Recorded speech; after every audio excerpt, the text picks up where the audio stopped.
Welcome to the Referrals Podcast, the show designed to help everyone from the solopreneur to the Fortune 500 company win the referral game. If you want to build a company with an army of ambassadors and raving fans who speak highly of you and refer you willingly, you are in the right place. Let's meet your hosts, Chris Angel and Michael Maher. Welcome back, everybody. It's another episode of the Referrals Podcast. I'm your co-host, Chris Angel, here with your host, Michael J. Maher, and our guest, Mickey. Mickey, how do you say your last name? Pascarella. Pascarella. I like it. From Philadelphia. For sure. Michael, how do you know Mickey? So I was speaking at a wealth building conference, and Mickey was in the audience. He had he's an impressive guy. He dressed better than I did, and I was the speaker. And he was there with a teammate or two, or at least a couple of people he knew. And they were talking about that they had read this book and had immediately started this networking stack and these one-on-ones. And of course that, anytime somebody implements something from any book, it's pretty impressive. Right.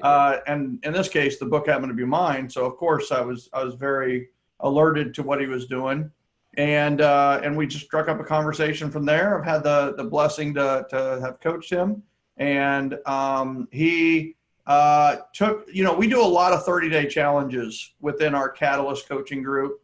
And that started way back when I first started my team. We do 30-day challenge, something as simple as like just carry a sold sign for 30 days, right? I mean, you don't want to, do one thing different in the morning for 30 days. And for me, that was, walk and listen to podcasts or audiobooks in the morning, right? So just add one thing for 30 days, just do a 30-day challenge and see what, well, Mickey doesn't do anything lightly or half. He does it 110%. So he decided he would do a 90-day challenge and do 90 one-on-ones in 90 days. Wow. And he did it several years ago, and we have the opportunity now for him to, look back on it. What did it do for him? What has it done for his team? And what advice would he give to somebody who's doing one-on-one in one day, right? Which is a good goal for a lot of people. And what if somebody wanted to do 30 one-on-ones in 30 days or 90 and 90 like he did? Yeah. Can you give us just a little backstory, Mickey, like a high level overview? Like how long have you been in real estate? What does your business look like? Do you have a team? Are you a solo agent? Give me some of that. Just real quick. Sure. Yeah. Got rolling in 2007, market crash in 2008 and 9.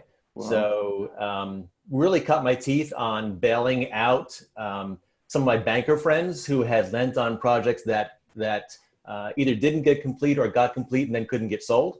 So really good time to get in, get scrappy about really having solutions that made sense and really help clients who needed a solution versus selling a condo just because supply and demand was out of whack and everyone wanted to buy it that wasn't available. So very good skills-based market. And so it's been 12 years now in the brokerage piece. I have a team of 10.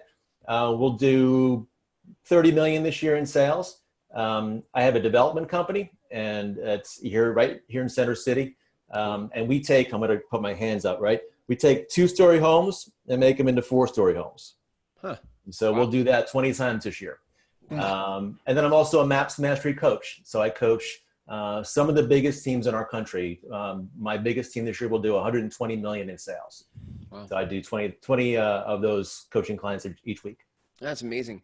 And we, all of you listeners, flew in Mickey at no expense to you to now share with you how it all started. Well, how did you get the idea for the 90 and 90? Was it like Michael's event or? As Michael said earlier, there's no shortage of challenges available. And I'm an education-based professional, and I'm always reading and learning and watching podcasts. And so I'm no stranger to the challenge piece. What I wanted to do was kind of do a reset because, what I was familiar with from a coaching perspective was take 90 listings in 90 days or get 90 buyers in 90 days and things that were traditional like that. And we needed something we could sink our teeth into and really win because we were failing. When we first did this our challenge, we weren't in a good spot. Our sales are triple from where they were when I kicked off the 90 and 90, and I needed to win. And I needed an action-based goal that I could just do. So rather than tee myself up for maybe not getting to 90 listings in exactly 90 days, I knew that if I got committed to doing 90 one-to-ones in 90 days, I'd pull it off no matter what. And so we did. Actually didn't get 90, I got 92. So that's a joke about failing on the 90 and 90. But that was how we started.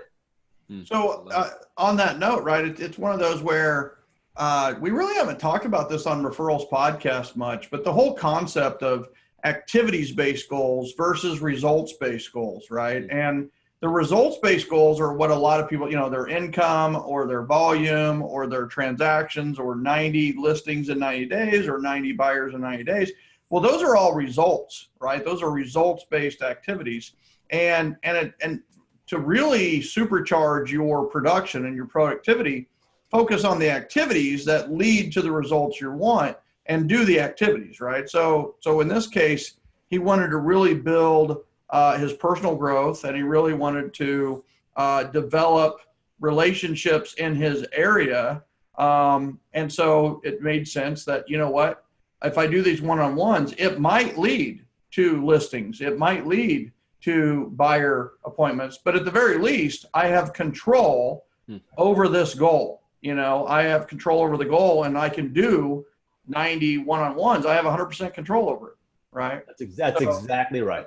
Power of the activities. And too many people set results-based goals without knowing the activities that are going to lead to the results. And I'm a big fan, the example I gave you of adding one thing where I added the walk and the listening to audio books and also the podcast is that, the result is I've lost 27 pounds or whatever it is. The result is I'm in better shape, but it's the activity that led to the result. So, people need to add activities, not necessarily add result-based goals. Right?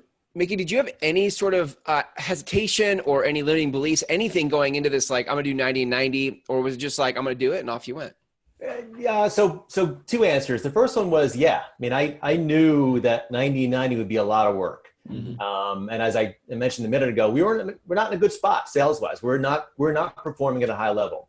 And so there was a risk I felt that if I took this much time off of sales and put it onto an action-oriented goal, the time could kill me. And so I was worried about that. Turns out that it didn't kill me. And so, that was the biggest challenge is, can I pull this off? And then when I got rolling with it, it actually got easier. And what I didn't do, which I thought I might do and made sure I did not do, was get ready to start doing the challenge, right? I just started doing the challenge. Yeah. And so what I should have done as a smart guy is teed up 15 or 20 of these things at the beginning and then started the challenge so I'd have kind of a lead up into being successful with the schedule. And I didn't do that. I just said, you know what? It's Monday. I'm starting today. And so I kicked off a little behind, and I was okay with that because I figured if I got ready to start, I may never start. Right? Yeah, I love that. And by the way, a way to cheat at the 90-day challenge is like today, set your because you're gonna, many of the people, the more successful, influential people, they're not gonna be able to meet with you today, right? They're not gonna be able to meet with you tomorrow. It's gonna be like, hey, let's meet in 2 weeks. Well, 2 weeks is, it's already into your 90 days. So, and by the way, we do allow our coaching clients to cheat a little bit and say, all right, the first day is your first day of your first one-on-one, right? So if you start next Thursday, then next Thursday is day one, and try to get 3 or 4 one-on-ones on that day and just, schedule ahead the whole time, which is a great secret to success with, if you want to do a 90-day or 30-day challenge.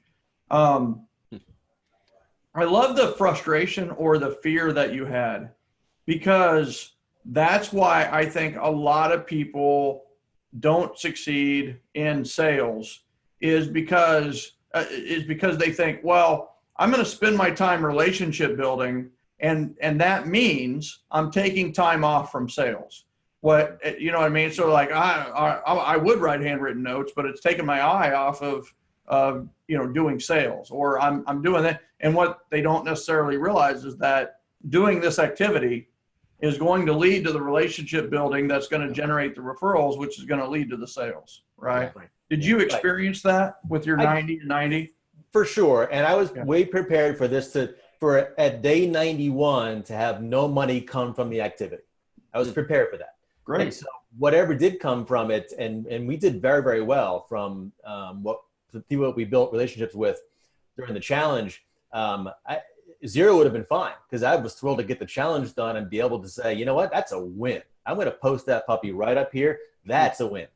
And so, what I had to learn at the ripe old age was that it's going to take some patience to get this done, because it just doesn't show up right away. And if it did, I wasn't expecting that. I was 20 years ago. Now I get it. So it took some time to know that anything worth having would take some time. I love that. Now Buddha says act without expectation. Yeah. Right? Buddha says act. The main problem in life is expectations, right? People have different expectations. You have different expectations, whatever it may be. It's all about just act without expectation, right? And what's funny is when you act without expectation, the benefits are phenomenal, right? And you're more open to opportunities that you may not have had an ear up for if you were just there. Oh, I hope we get a buyer or seller out of this. Yeah. You might have missed the condo development program that led to 63 listings, right? Well, right. And not only is there bigger stuff coming down the pike, yet if you act with commission breath, as if every conversation has to lead to a transaction, that people get that. And they're not looking to refer you anytime soon when all you're thinking is dollar signs on this person's cap. So good. What did you find were some of the results? Like, because I want to look at the other side. We looked at what were some apprehensions, but now on the other side of having done 90 and 90, what happened? What did you notice? So it was the 80-20 rule all over again, which was 20% of the pros that wound up getting in front of made up 80% of the results. And that's still like that today. I've still got a very small core of referral partners who are very powerful in helping us build our business. And not only have they has been built into strong referral relationships, during the challenge, they were the best to work with. In other words, they would come to the 90 and 90 and be prepared to help, right? They would bring people that they thought I should talk to. They would be thinking of people that they wanted to connect me with. They would be thinking of a building in Old City, which I probably should go list because they just happen to know that the listing agent's not getting the job done. So they had that in mind and were prepared when they came to the first meeting. Wow. And so that was really helpful. Yeah, let's rewind that a little bit, right? So when you first started doing this, you just showed up, right? Yeah. And then you're like, if I'm going to show up, I should do some things, right? To prepare for the meeting, to prepare for, with some questions and things like that. So what did you start doing to prepare for the one-on-ones to maximize those one-on-ones? Well, so I prepared a list of 4 questions, and I made sure that when I invited the individuals that they knew that this wasn't, let's go get coffee or a cocktail and shoot the breeze. This is very intentional. Right? These weren't, some were friends. I'm lucky to have some really fantastic, successful friends. Yet this wasn't a buddy hangout. This was, let's get intentional about helping each other at a high level. So I prepared 4 questions that, especially if a colleague or I was meeting with, it wasn't their first time meeting me, this was a very different meeting. This was a very prepared 4-question meeting that both respected their time and got to a result where we both, we hoped, benefited from this 15 or 20-minute conversation. And so we were as intentional as we were anything else about these short meetings. So here's the first thing. How'd you get them to show up, right? I mean, so here's the first thing. So you're telling a friend, hey, listen, we're meeting next Thursday. I mean, what was your fallout rate? I mean, if your goal is 90 one-on-ones and they cancel, it's like, oh crap, I lost one today and I may not have time to make up for it on the back end. Did you do anything differently to get them to confirm and show up? We made sure that there was no chance that the people who attended thought that was any possibility we're going to waste their time. Yeah. It was going to be short. I was going to be on time, and there was going to be a purpose to the meeting. So here's the deal. Invite Chris. You don't know Chris, right? You know me very well. So this doesn't work quite as well for me and you to do it. But Chris is somebody that you don't know, and that somebody in Philadelphia, Center City knew, and they thought, you know what, you need to meet with this guy, right? So how would that conversation go? How was your process to get Chris to a one-on-one? Chris, hey, listen, Michael asked me to give you a call. I asked for a couple of pros I could talk to today. And, I'm doing this challenge, right? I set myself up for a big challenge this March, or this quarter. I'm looking to meet 90 professionals in 90 days. I'm looking to be introduced to business leaders and community leaders who we could sit down with, because I need some help, right? I intend to be relationship-based, and I've done a poor job of that so far. So I'm hoping, as a person that got referred to me, that you'd be willing to sit down for a 15-minute conversation over tea or coffee and have that four-question conversation. It would help me out a lot. Sure. That's sure. Chris, do you have any questions based on what he said? First thing that popped in my head was like, what are the 4 questions? You got to come to the meeting to get the questions. Good answer. Right. Nice. Right. Nice. And any other questions you would have for Mickey based on what he said? Right. What I noticed was that, as you were saying, like, I just want to meet other professionals, I noticed like, okay, I respected it. So I felt myself being like, yeah, I would give this guy a shot. Like, what could happen? Yeah. And I teed it up early. I would say all of the invitations at least got an email from me first with that script perfectly executed, right? I ad-libbed it there just a minute, because most of the time it was in an email and we had a conversation after that, or not. They just met me. Wow. And Chris, what were some words that Mickey used that were very intriguing for you? Like, what made you want to go to this meeting?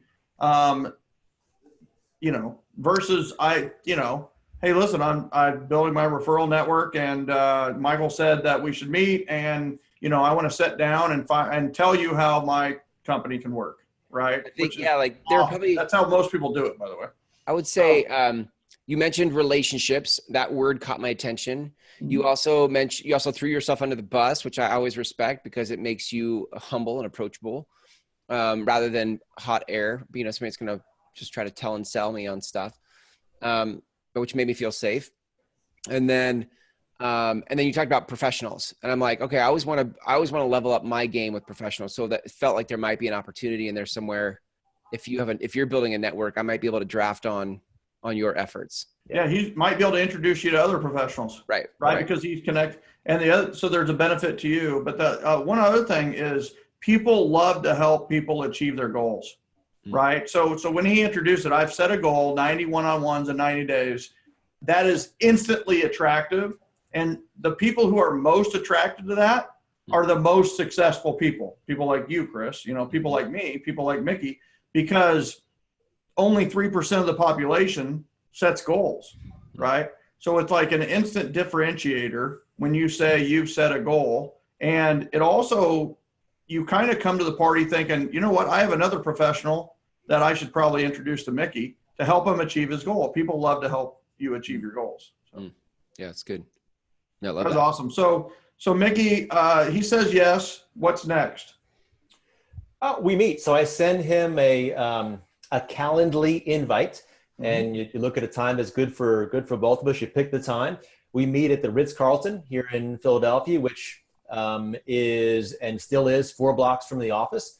So I teed myself up for success, and I knew I could get there, even if stuff was going sideways. All right, hold a second right there. Yeah. So I have to point out that you're meeting at the Ritz-Carlton. Chris, I saw your face change. That was great. What'd that do with your face? Don't tell me what it did with your face. I mean, we can only do so much with your face. What did that do? But here's the thing, right? Is so what, when he puts that in the email, you're not just meeting, you're meeting where? Ritz-Carlton, baby. Yeah. So what does that mean to you? It feels like now there's an expectation set of like, okay, this guy is for real. That's how it felt. Oh, it's for real. Okay. Yeah. That's 100%. Meeting at Starbucks, meeting at Ritz-Carlton. We had a restaurant in Kansas City, meet at EBT, right? Meet at the country club, meet at, you don't want to say, let's meet at the American Motel, right? that is not good for your, Probably not. Right? Probably not. So, but he's meeting at the Ritz-Carlton, right? You borrow on the credibility of others, especially in a stranger environment, right? If you don't know them, then you can instantly borrow on the credibility of somebody who's established a really good reputation. Yeah, it's really good. Yeah, that helped. That helped. So a second ago, Michael, you asked me what my fallout rate was, and it was about 30%. Wow. So I think I teed up about 130 meets and got to 92. Okay. So, and only a tiny fraction of those people had changed their mind or said, that doesn't make a lot of sense to me. I don't know this is for me. Most people are like, listen, I'd love to come. I am jammed up. Can I reschedule? And so either we did or the challenge was over, right? And you got to get on the next challenge. But they were pretty helpful. They really were. What were you really hoping? What did you want to accomplish with this? Like, what would be the best case scenario? You kind of acted without expectation. What did you want to accomplish? Well, a couple of things. The first one that I really wanted to accomplish was this win. And I really, as I look back at doing this for the 90 days for 92 people, it was like a cleanse. Like it was like a juice cleanse where, you put the kale and the broccoli and the orange juice and the tomato juice and some salt and some kind of go-go juice from GNC in there, and you mix it all up, and you're like, this doesn't look very good. I'm sure it's good for me. I'm not sure how. I know it's good for me. Yeah. And so that was part of the challenge. Is I just wanted to do something I knew couldn't be bad. And then going forward, look, here's the reality of where my business was. Is I remember vividly making videos that we sent out to listing clients where we bragged about how many cold calls we had made. At one point in our career, it was over 10,000 a week, verified cold calls to strangers in trying to build our network. Did you say 10,000 calls a week? Oh yeah, it's documented. And wow. You were really struggling. We were struggling. Everybody says make the calls and you'll be successful. Well, depends on who you're calling. Yeah. We were selling houses. Every single deal felt hard. Yeah, right.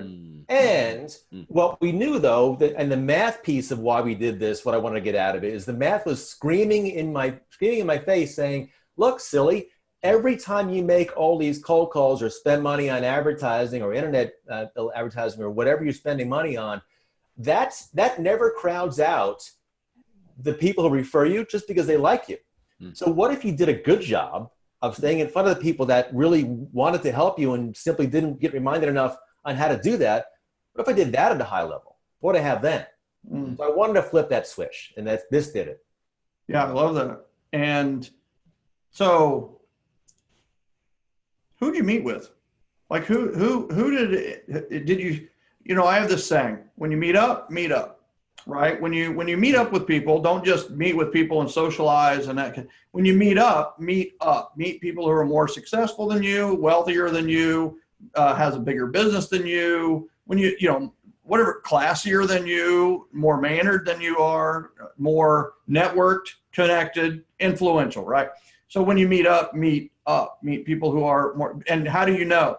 Is you dress better, you got to be like on point, you sit in your chair better, and you're more interested, right? So when you meet up, did you notice in the beginning that you were kind of like going for the easy win yeses, and then eventually it grew to this where you were really meeting some strong and influential people? Or was it a mixed bag? I mean, I don't know how this went. So yeah, it was a little bit of a mix, only because I was lucky enough, as I said a minute ago, to really have 25 people who were players.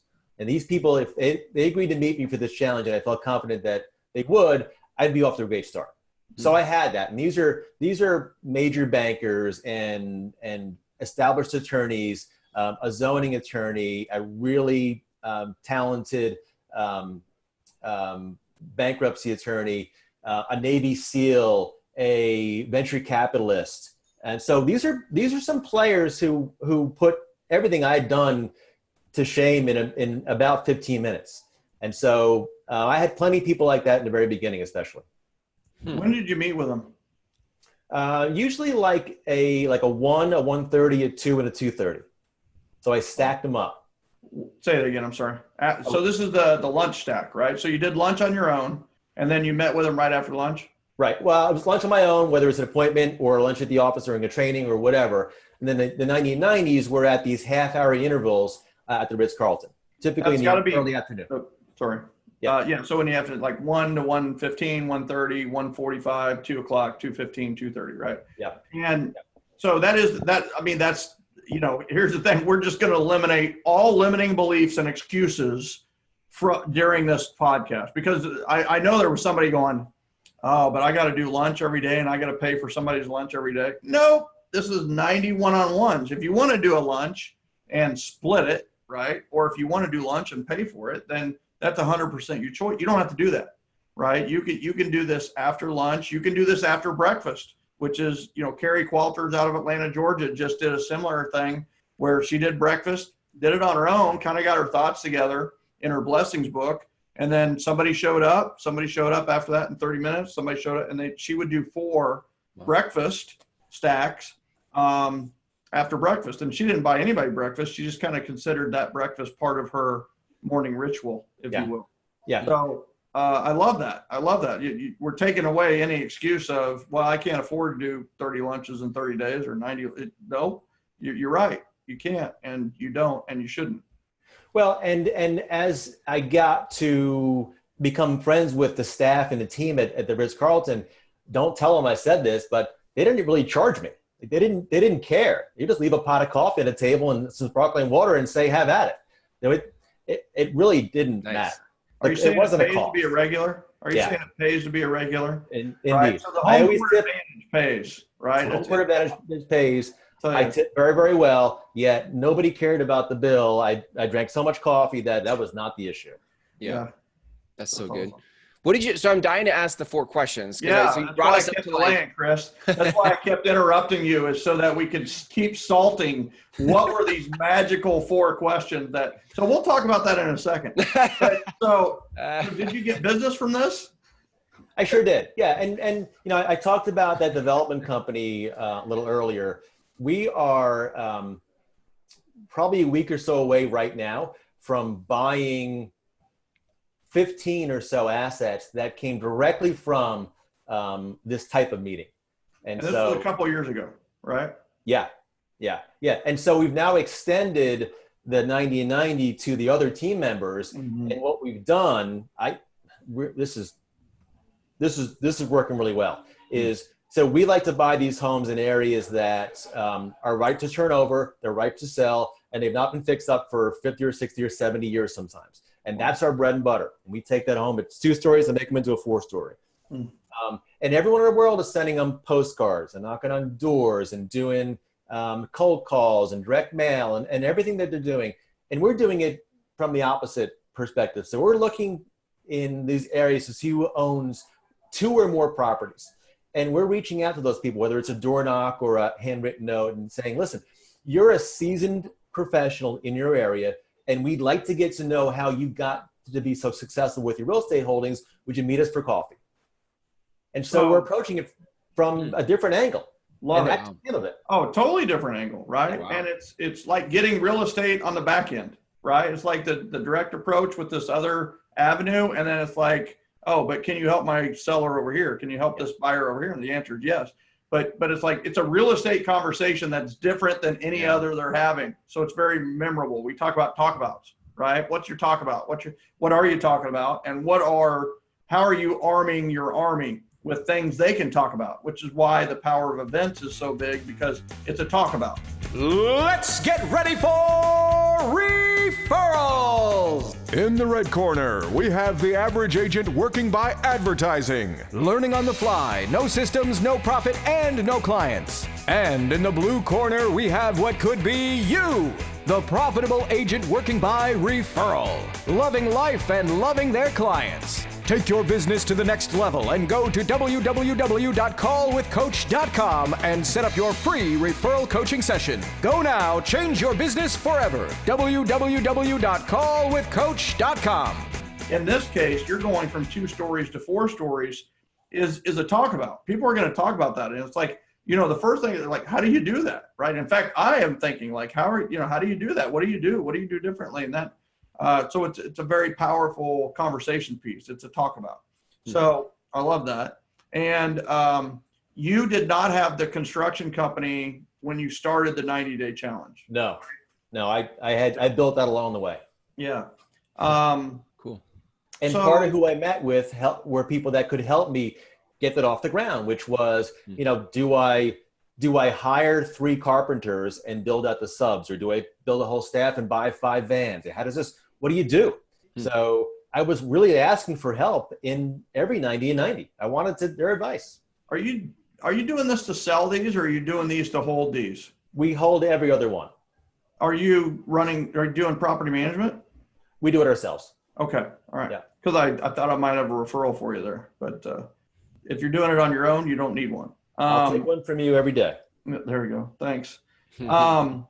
And sounds like you're still doing these, right? So it was 90-day challenge didn't kill you. Like the 90 listings in 90 days, like that team no longer exists. You know what I mean? I mean, it was like they worked so hard to get 90 listings in 90 days that half the team quit. And that is not an exaggeration, right? Here's the challenge with that is I know some very successful teams who did that challenge very successfully and it worked for them.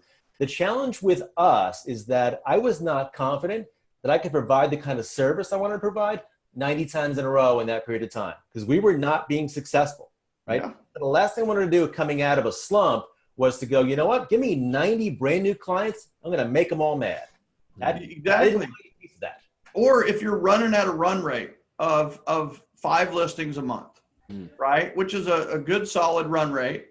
And then all of a sudden you go from 5 listings a month on your team, right? And now you're at 30, right? 30 a month. Well, what's your listing coordinator going to do? What's your assistant going to do? Yep. What is your wife going to do? What is your, husband going to do if you are the realtor? I mean, so what happened, right? You break it. You just broke the system. And you break, you kind of break. Yeah, it's great for you to parade around and we got 90 listings in 90 days, but everything's broken on the back end. You know what I mean? Because the capacity was not there. The beauty of this is with 90 meetings in 90 days is that is very doable, and it tends to produce an upward spiral in your business, but it's a manageable upward spiral, and you're not taxing your team with these. So it's very powerful. There's nothing wrong with, by the way, setting a goal at 90 listings in 90 days. It's great. Set a goal, go for it. You will think differently. You will think out of the box. You will, do things differently. But it's one of those where, do you really want 90 listings in 90 days? And, right. Do you really want to lose half your team? All right. So question. Question. What? Go ahead. Is it about the 4 questions? Let me jump in for a quick programming note. I may hang up on you guys. Okay. Apparently my cord is not working charging, so I just texted for a new one. So if I hang up, it's not on purpose. We'll talk about you while you're not here until you get back on. Perfect. So it's not about the 4 questions, Michael. Can I ask it? It's not about the you have open reign. I mean, but if you're going to start talking about the 4 questions, I'm interrupting. No. Well, what I want to know is, so now you have your team doing, so you did it, and I don't know if you continue to do it, but your team also does it. And what I want to know is, are you starting to see some patterns or some predictable predictions? You're like, okay, I know that every time we do a 90 and 90, this type of result happens. What we know is that every time we do a 90 and 90, stuff we never knew could happen happens. Like what? Give me an example. Like, what's that? Like the seller from this week, who we're pretty confident will, that's every day a 7-figure introduction. And we're the only ones doing the system that we just described. And the process Michael talks about all the time, the process is what wowed them and built trust with that relationship. Wow. The process of leading up to the meeting, or the process of... The process of taking the meeting from a different perspective, which is getting value and helping, versus trying to bang on them with a direct mail piece. Listen, it's just a differentiation that it's like, I have something exciting to tell you about in the real estate world, right? And it is different to talk about, right? And it is different. So we have a lender that I coach, and he's doing about 150 million in production. And I mean, it's a lender, right? So realtors think they know everything a lender does, but he's got a reverse mortgage expert on his team. And so they talk about this amazing reverse 62 plus product that is, listen, if anybody's over 62, like I referred him my mom, you know what I mean? So it's like anybody that's over 62 should look into this program, because it saves you, it's basically an earnings of 33% for a retired person, 33%. Wow. I mean, so 100,000 becomes 133,000, becomes 167,000 or whatever it is. And it's one of those where it's really, really powerful, but it's a talk about, right? It's a new way to come about a conversation. And it's honestly, you're just looking for something to talk about anyway. Right. But it also becomes something for them to talk about to their clients, right? And pretty soon you're the one that's doing it. So love that. So true.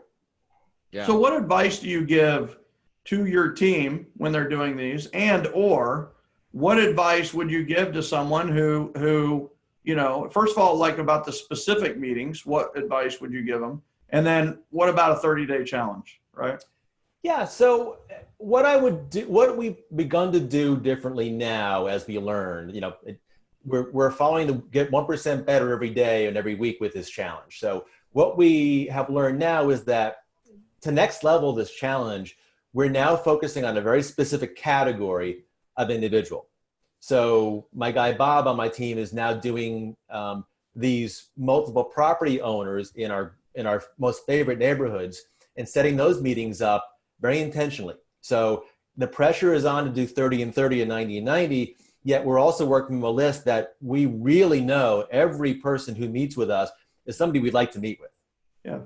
And we know we can help them from a real estate or something else perspective. We know there's synergy there.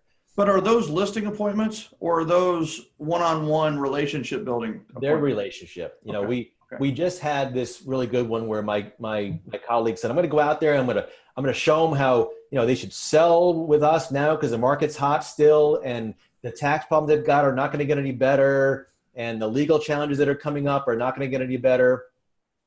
And which is all true. And yet what we explained to Bob and what we said is just go and come from contribution. Come from asking them about how they got so successful. And oh, by the way, if you ever need us any help with, you know, selling the homes or whatever, we'd love to help. Yet we'd like to meet you and see how you got so successful in the first place. Sure. So being really focused on the category of people is one. And the second one is, and I said it before, it can't be said enough, be really patient, right? Like you said, Michael, do the activity without the expectation of any result whatsoever. Just do the actions. And that's a trust thing, because you're not going to show up with a check on week 2. It doesn't work that way. That's good. Yeah. I love that. How soon did you see results? Oh, our team culture flipped a switch. And that's one of the things that I really wanted to happen is I wanted to flip a switch from cold call, internet, call a bunch of strangers to relationship building. And I knew that if I wasn't leading the way with that, it would never catch on. Yeah, that's another big thing is you did it. Now you're having your team do it, and they're like, you know, and you're doing just 30-day challenges with them. Well, you know, Mickey did 90 days, right? So it's like, well, if the leader's willing to do more, then it's really easy for them to do 1/3, right? Yeah, I mean, I had every reason in the world not to do this challenge. We needed me on the front lines in terms of selling houses. We had a 2-year-old with who never wanted to sit down, never wanted to sleep. And so we could not do this for 1,000 reasons. And me just going, you know what, I'm doing it anyway, that set the tone. And I couldn't fake that piece. That's good. So we've everybody is hung. They've hung tough. They're still with us. They have hung with us, and they are listening with bated breath. I don't even know, like, why did bated breath even become a thing, right? I mean, why bait your breath? We can retire that now. That's like a catfish thing, right? I mean, it's like retire it on this podcast if you want to. So catfishing isn't that a thing? Like when they leave or something? What's that called? Ghosting, right? When they don't show up and then they never text you again, or there's all these single things that I have absolutely no clue about because I've never been single in my entire life. So, so let's talk about what you talked about, but I want to do it a little bit differently. I want you to act like Chris is at the meeting with you, right? So I want you guys just to have like a little 5-minute or 10-minute, maybe 10-minute conversation, right? So ask him the questions and just have a conversation and show like how that would go. Are you comfortable with that, Mickey? For sure. That's what I love about you is I can put you on the spot. We didn't rehearse any of this, right? I'm not comfortable with that. You didn't ask me. I'm not comfortable. I did it 92 times. Are you comfortable with this? I'm comfortable with it. Now that you asked me. That's good. Well, you don't know what the 4 questions are. Maybe I won't be. Right? I mean, wait until, that's why I didn't tell you what the 4 questions are, is I want you to be extremely uncomfortable, especially about question number 4. It is going to be very revealing of Chris Angel. Which I don't even know this answer. So this is going to be a little scary right now. I can't wait. I mean, it could be scary for you right now, Chris Angel. Are you? But here's the thing. That's what I love about you too, is you're going to be able to take anything and it's just going to be like water off a duck's back, right? I mean, even bring it on. 4, which is out there, right? I mean, he's from Philly, right? So you know that this is probably a hard-hitting, like soul-crushing question, right? Of the 4 questions, number 4 was the one that caused the most people to walk out. Oh my God, that's so good. I'll leave it there and progress on to the question. Maybe we'll just ask the 3 and walk out or pass out was what happened. Chris off with number 4. Now you're just messing with me. We'll ask 4 off the air, or they'll have to go to referralspodcast.com for 4 just to like see what number 4 is. So, you're messing with me. I love it. All right, let's do it. Let's do it. 3, so 2. So look. Oh, sorry. Yeah, we're doing this, right? So we would sit down at the Ritz and we're having this conversation. So Chris, listen, thanks again for meeting me. I really appreciate Arthur connecting me with you. He talked about the talent you brought to the table in terms of being a business pro here locally, and I had to meet you. So as I said on the phone and in the email, this is a thing where I've got 4 questions, and with your permission, I'm going to start. Okay, sure. Great. Fire away. So Chris, you're a professional who has enjoyed considerable success. And so if you had to point to the one thing that you either learned, developed over time, or were just kind of born with that makes you successful, what would that be? I am good at reading people. I read people really well. So I think that's been a great thing for me to use as I move through life, just evaluating decisions, opportunities, partners, team. I really lean on my instincts for people. Okay, great. Awesome. Thank you. Yeah. Question 2. When successful people like you make mistakes, they learn from them and they're always better for it. And then they plow ahead. Yet, Chris, if I could give you a life do-over, a life mulligan, where you turn left and you really wish you had gone right, what would that be?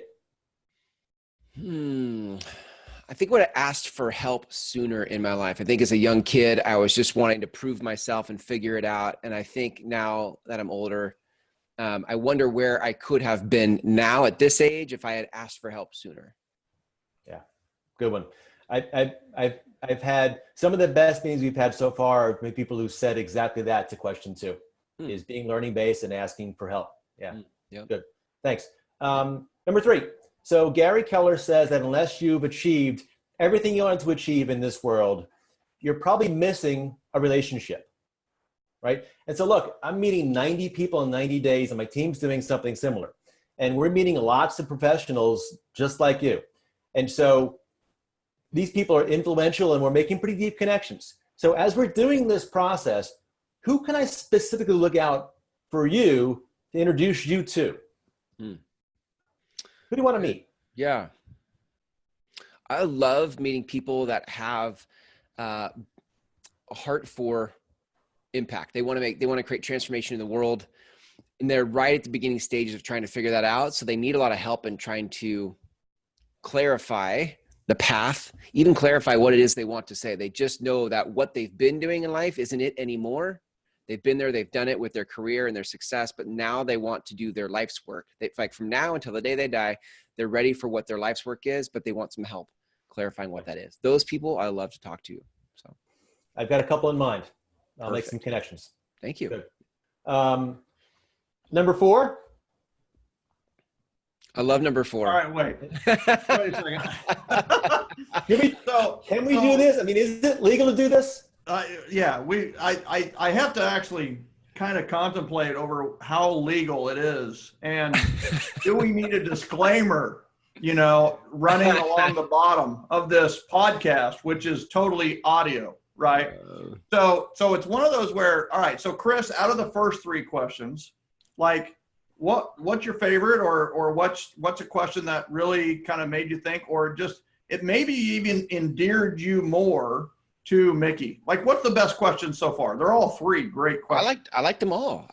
They all had their own endearing qualities. I liked the one about, like, if I had to if I got a mulligan. Yeah. That was thought provoking, because not many people ask me that. So it's like, So I like you for asking me that, because I'm like, what would that be? And then we had a moment in that. Maybe you didn't feel like we had a moment, but I felt like we had a moment, because I was like, I'm sharing something with you that is vulnerable, because I'm telling you what I didn't do something right, or I would have done something different. I also like the last question, number 3, because I like that you're finding ways to help me, and I don't even know you really. Yeah, the spirit of generosity of that question is very powerful. Right? Big time. Yeah. The spirit of growth, the spirit of help, the spirit of generosity. And, even right off the bat with, what makes you successful? What makes you tick? What makes you, what is that superpower, that you have? And yours is reading people, right? I like too, the whole thing, like starting, sometimes face-to-face meetings can drag on the front end. And I like that you just I love setting the tone with the first question, going straight in for something that's got substance. I love that.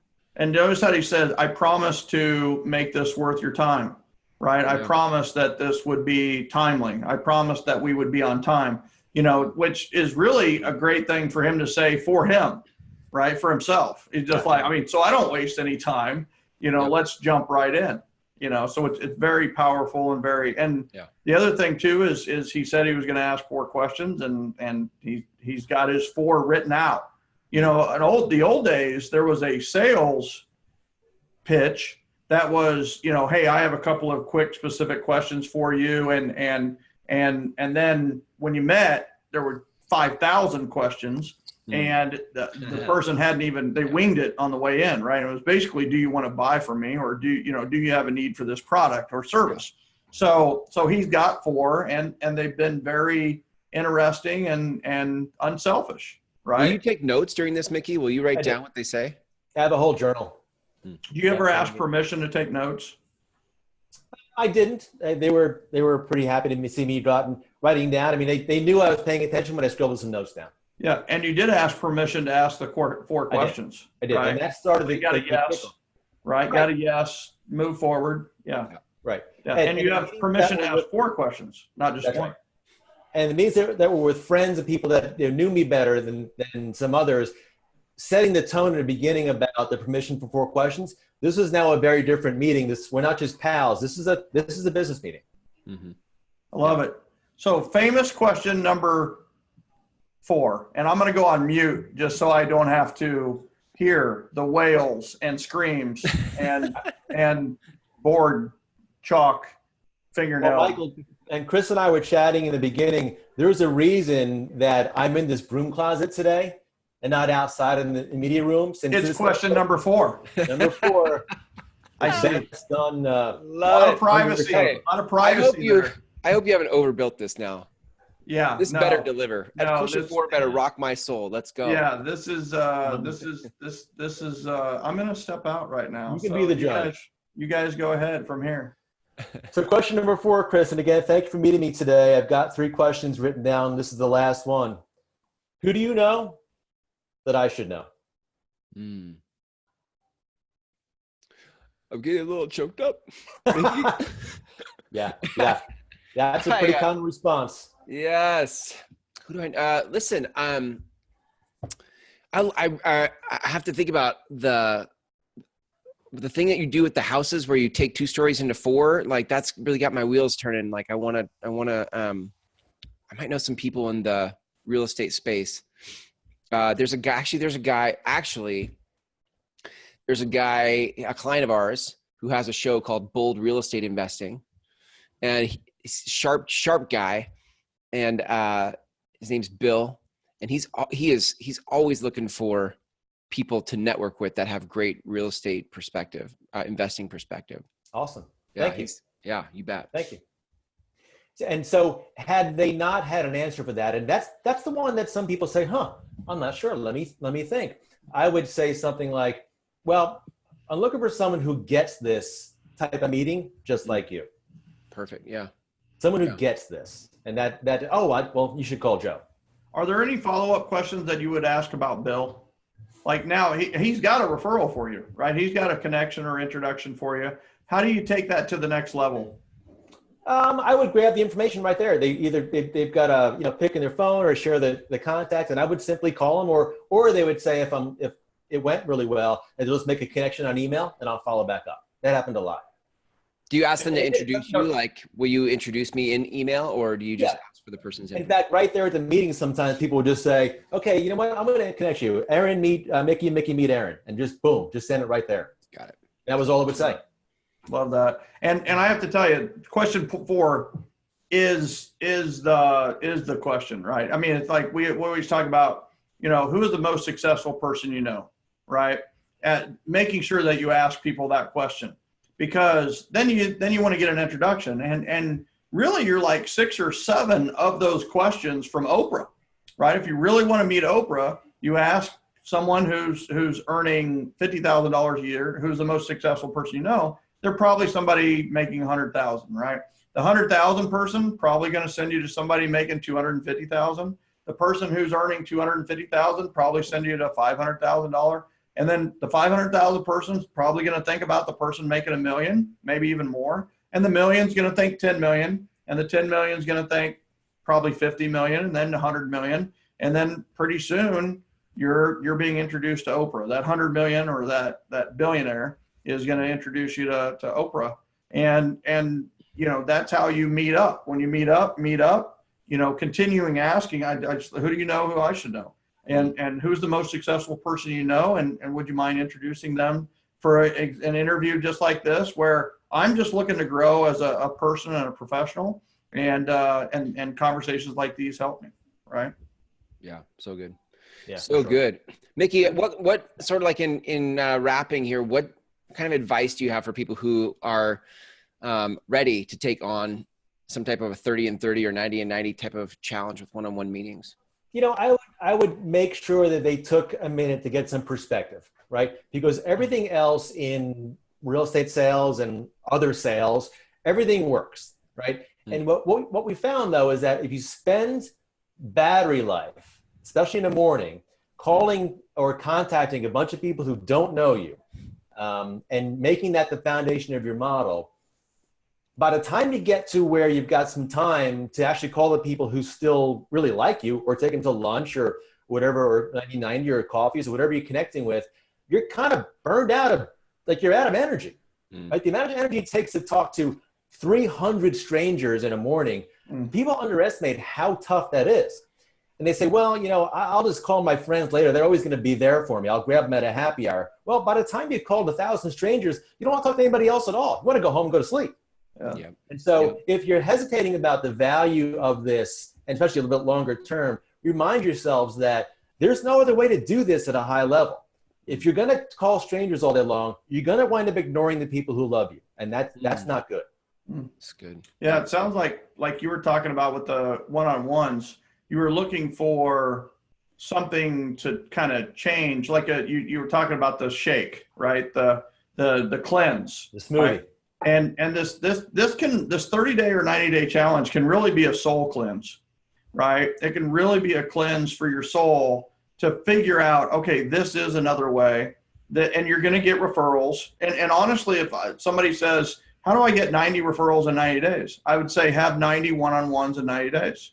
That's what I would tell them, because in this case, you got to realize you just got a referral, right, of Bill. And it's not just a referral. It's an influencer referral of, you get on that show, you share it locally, who knows what could happen, right? So it's a power, and you got a referral. And I think the other thing too that's really powerful about this is you're learning, you're growing, and you're genuinely curious about what makes the other person tick. And then, like with Chris, you say reading people. Like, what's some advice you could give me about how to read people? And he gives you 1 or 2 or 3 things that you learn, right? And then you go to a listing appointment in 30 days, and you're at the listing appointment, and it's like, OMG, something Chris told me. It's like, I totally know what they're thinking right now because Chris gave me, and then what you do, you pick up the phone or you text Chris and you go, Chris, listen, you said on reading people, something to look for was the crossed arms, and it meant that, and I had somebody and I could tell he wasn't interested. And I just asked him to grab a piece of paper, and I asked him to, I didn't ask him to open up his arms, but I got him to open up his arms. He then got really open to the idea, and I could tell he was open to the idea because he has his hands out and open. And you taught me all that. And here's the thing is that you taught me that. And I wouldn't even notice probably before you said that. I just wanted to say thank you for the advice, right? And you can do that with every person you meet, especially if you're taking notes in a notebook or a blessings book. And, Chris, if he called you with that call, how would you feel? Amazing. Like, that's a cool guy. Yeah. Right. Yeah. People don't do what they tell you to. And he also, he didn't tell you, but he did tell you that he was at a listing appointment and that it went successfully and that he's doing business. Right. That's good. Yep. So there's a big thing about getting advice. That's powerful, but it's even more powerful if you take the advice, execute on it, and report back. Yeah. That's the quasi referral system, right? QRS. Yeah. So good. Yeah. Well, Mickey, if people want to reach out to you, they have a referral for you, or they'd like to hear more about how you built your team, how do people reach you?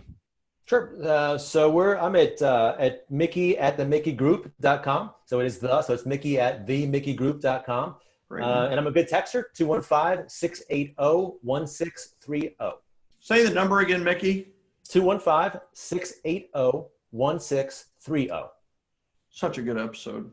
This totally rocked. Yeah, it was really good. You guys listening to this can get the questions, the magical 4 questions, by going to referralspodcast.com. Make sure you go get those, memorize them, write them down, and use them. Obviously, use them. And you too can explode your business like Mickey has. Mickey, thank you for being on the show. Michael, as always, great to see you. Awesome show. Mickey, thanks so much. That was awesome. Really fun today. Thank you, guys. Yeah, thanks. We'll see you guys. Awesome. Adios. See you soon.